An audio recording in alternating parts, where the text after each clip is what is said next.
Episode 13, Season 8, Thando Nosithembu, Olwesine. This is the last episode of the week. Bafethu uMakhumalo calls in another meeting. Yamakhosikazi usahlangane azokhuluma i-way forward in terms of ukugula kwakhe uMthombeni. Alright, bafethu-ke bahlale phansi-ke bonke and uyasho laphana bandla nayo uMayeni ukuthi ayi ngoba phela kwi-meeting edlule wayengekho uyaqala ukuthi bahlale bonke beyi-meeting bemakhosikazi engekho uMthombeni. So what is going to be discussed in this meeting? Kuzokhulunywa indaba ye-diet yakhe uMthombeni. Ngoba phela esesimeni esibucayi sempilo, kumele kucace ukuthi kahle kahle uzodla ini, bazomphekela ini endlini, ngabe bonke umuntu uyitholeni i-diet ne-meal plan yakhe from udokotela uHlophe. Ekukhulumeni ngayo yonke lento naye bandla uMangu uyasho ukuthi hayi vele ebekade azi ukuthi uMthombeni indlela adla ngayo ihlukile from ngathini ihlukile ayifana wonke umuntu ngoba vele mayeze kwakhe umenzela ukudla oku-diabetic ishuthi like boiled food nani. So she has always accommodated him mayeze kwakhe engazi ngamanye amakhosikazi-ke yabo. So ileyo nto ekhulunyiwe ukuthi ngabe wonke umuntu utholile lo mbiko. Umayeni-ke njengesiqhelo-ke hayi athi yena akazange ayithole lento ngoba into eningi ujala ukuyithola kubani kumacele. Yabona nabanye abakuvezeke phela ukuthi hawu kodwa madoda uMayeni why njalo kumele kube uyena othola ngancane noma engayisukumeli into ngoba phela uyakhala uthi nakanani abakadokotela uhleze wayenganayo ngoba udokotela utshele wonke umuntu ngendlela efanayo uthi nayo uhleze ezwa ngala. Bafethu anyway ke iqhubeke futhi-ke lapho-ke uhlelo kubuye khulunywa nayo lapho ukuthi ngabe yini emfikise esibhedlela phela ngobe kanje yini emfikisile ngempela ngobe kanje ngoba phela akekho umuntu owaziyo ngabe mhlawumbe into ka-number 5 Umayeni-ke lapha akasajabule kanje kukhulunywa lento uthi hayi yona ayikho enye into ngoba phela ube overly excited ngayo yonke lento kanjani ukuya kwakhe esibhedlela kodwa mina kuhlangene nami uyayikhipha yena. Umayeni angazi ngathi alright fine kunokukhixixwa khona phakathi kwabo kodwa ngathi kube khona injabulo ekhona ukuthi umuntu usesibhedlela ukuthi kanjani angazi. Why kodwa Mayeni? Bafethu sangingelelanga igama lami ngo-Azad. Unqalani Sibongo, thank you so much for coming through to my channel. Please do not forget to subscribe bafethu, subscribe and press that like button, okay? Kwabuye-ke lapha nabakhuluma-ke ngabanzi ngendaba sakhe uMseleko ukuthi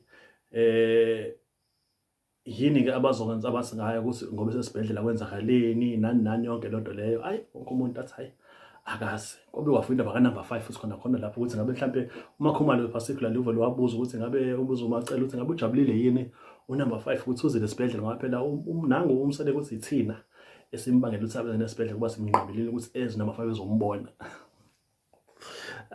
Leli qhawe leli yazi nayo uMseleko nje lento le show hasn't actually disclosed ukuthi kahle yini emngenisile siyazi ube ne-stroke nani but I don't know, like I don't think ukuthi ngaba indaba yalento ayishoyo manje uMthombeni so waguliswa ukuthi u-number 5 azafika azombheka. I mean come on Mthombeni angeke ukuze kukwazi bafo ngeke uze kukwazi but-ke anyways iqhubeka inkulumo-ke lapho-ke asho-ke uMacele naye ukuthi ngazi bangenaphi kuyona yonke lento ngoba phela ihlangene nabo nani yabo. Kwaxa sekuvela indaba zama-WhatsApp-status akhe ukuthi nje uhlezi esigodla intaba lo uhlezi ngisho kanje enza kanje udlala ngobuqili ngoba uhlezi eyiqili njengenjwayelo. Khona into ayikhulumile kwi-status babuka i-status sakhe ukuthi utheni wayethunyelwe umamkhulu. Yabona-ke indaba afazi lapho ngoba ehlangene ngicabanga ilikhonto ezosuka ngoba manje i-status esithunyelwe umamkhulu Umayeni manje lento catching feelings about it ukuthi nje kanjani and uMacele akayingeni uthi hayi angazi kwenzakalani kubani kanjani ayihlangene nami yonke lento le.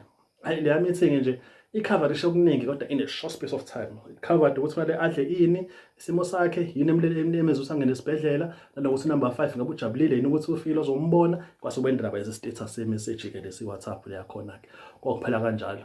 Quite a few things that happened on this show. And then the second thing that happened that is quite important ukuhlangana kwakhe uMthombeni noMayeni ngoba usho uMthombeni uthi awusephumile esibhedlela basayohlangana-ke emzini wakhe uMayeni bezokhuluma ukucela ukuthi bazokhuluma. Kuzokhulunywa ngani na indaba yale nkulumo yakhe uMthombeni ake aba nayo nempumelelo? So there was a time uMthombeni akhuluma noPhumelelo wathi uyasho la uyalandula uma yena ukuthi wathi wena umfana kumele alungise umuzi kama wakhe lapha ezansi, alungise umuzi kama kaMthombeni ukuze angene khona, yabo. Manje le nto ithi vele yaveza ungajabuli kuMacele kakhulukazi, ngoba esho ukuthi uma ukuthi kwenzeka kanje phela, then kusho kokuqala ukuthi naye hamba yobheka isite yakhele iy'ngane zakhe, ngoba phela nazi ezinye iy'ngane zakhelwa zinikelwa izindlu khona egcekeni ekhaya, yabo.